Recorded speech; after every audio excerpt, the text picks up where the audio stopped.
Manolotra ny arahaba ho anao, tafahoana indray isika amin'izao fotoana izao, ifampivavaka. Ny namantsika Andry Brunella no entina mbavaka manokana androany.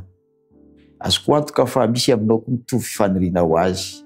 Maniry izy ny anana ny fahendrena, ho tafajoro amin'ny fahamarinana, amin'ny fiainana madio, ary koa ho tafita eo amin'ny faniriana rehetra ny amin'ny aomby amin'ny fianarana. Irina ho tanteraka aminy izany. Fandeha isika hiara-hibavaka mba homban'Andriamanitra ihany koa ny fianakaviany manontolo. Hivavaka isika. Ray masina ny an-danitra ambony io, indreto izahay mivavaka eo aminao. Mitondra eo aminao ny zanakay Andry Brunella izay manana antom-bavaka manokana. Iriny mba ho tanteraka aminy. Dia ny ombanao azy eo amin'ny fianarana taony mba hatrara ny tanjona ambony indrindra izay misy eo amin'ny sehatra izay ataony.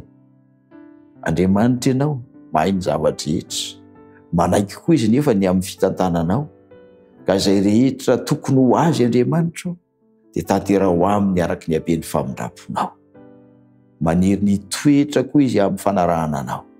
Tsy voavilivily ireo toe-javatra maro samihafa, fa iorina amin'ny fanantenana azo antoka izay efa napetraka eo aminao.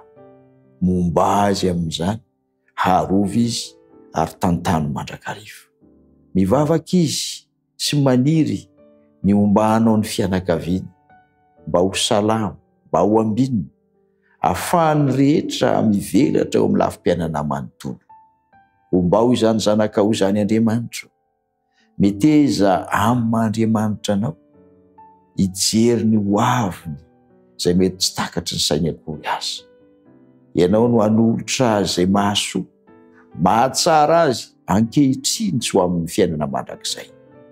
Koa meteza noho ny amin'ny anaran'i Jesosy hamaly vavaka azy ianao, ary meteza hatanteraka izay araka ny sitraponao ny amin'ny faniriany. Amin'ny anaran'i Jesosy. Amen.